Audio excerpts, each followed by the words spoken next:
Hey sis, it's Coach K. Welcome to your morning wake up call where we get your mind right to build the business you were born to lead.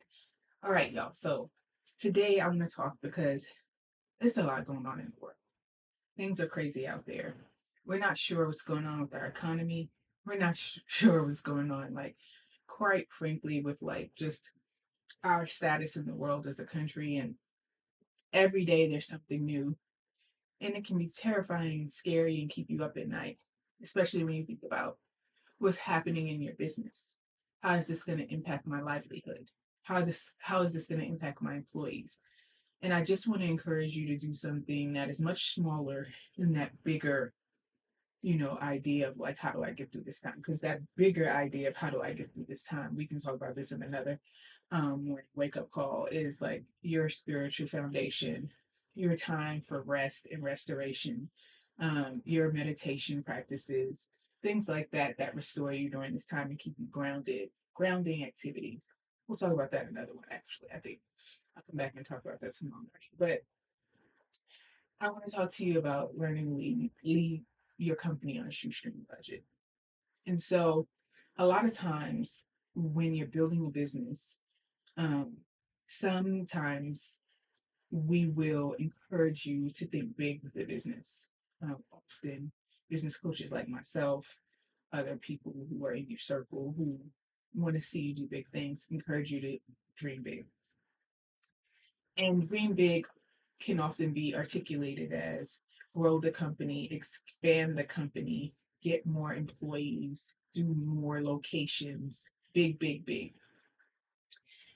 But I want to suggest that you really want to build a business model um, that is really attentive to the margins, your operating margins, your profit margins.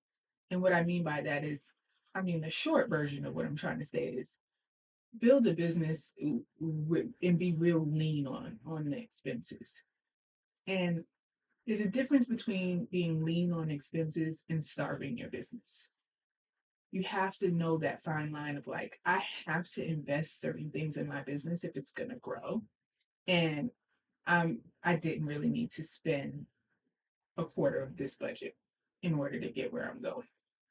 Or I'm impulsively spending on new strategies in the business and it's really impacting my margins. And so I want you to think about, what does it look like to run this company successfully without starving it on the closest to a shoestring budget that I can get. I want you to do this exercise not because you have to run your business like this all the time, but because you might be in a season right now where you're trying to figure out, like, am I going to have to close this? And I know this because I'm getting the calls. I'm hearing from the Black women across the country who are experiencing, you know, downturn in their business as a result of everything that's going on in the economy. And the truth is yes, it's very hard right now, but hard times will come in any business, and the markets shift and change all the time. And we have really, really tough times, and we have really, really great times, and that is business.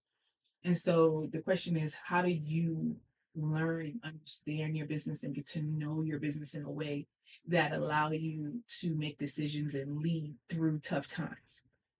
That's the measure of success there. If you can get your business through a tough season, if you can get your business through a growth period, when those transitions are happening, does your business come out on the other side of it strong? And so you have to learn how to, like, when things are tight, how do I have, what infrastructure do I have, what systems do I have, for making sure that we're being lean, with our resources, and we're really being strategic with our resources. And so I want you to think about that.